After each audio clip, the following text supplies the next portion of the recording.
Northwest e na le dikago le mafatshe kwa dikgaolong tseo e nengeletsa mmuso wa Bophuthatswana tse ga jaana di leng kwa ntle ga porofense.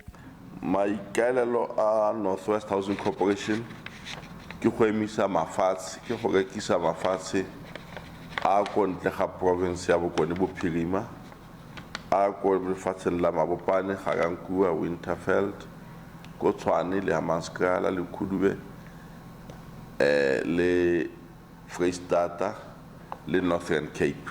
Ka tekatekanyo ya madi re lebeletse 500 million. Dikago le mafatshe ano di tlile go ka rekisiwa ka mokgwa wa fantisi kana auction. Lebaka legolo la go rekisa dithoto tse di kontle ga province ya Bokone Bophirima ke ka ntlha ya gare sa ditlhoke.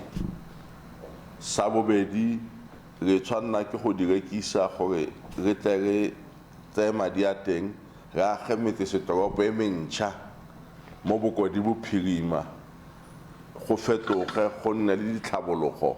Thekiso eno e tla tsaya karolo mo mafaratlhatlheng a internet. Re appointwile ke Northwest Housing Corporation go dira auction ya go rekisa di properties tse di leng outside province ya Northwest ya Bokone Bophirima. Contract ya rena ke ya 3 years. Re tlo rekisa di properties tse ka online auction. Bao ba ipeileng kwa dikagong tseno go se ka fa molaong ba tlile go ka newa tšhono ya go ka direka ba ntlha. Ke Tebogo Phakedi wa dikgang tsa SABC mo Mahikeng.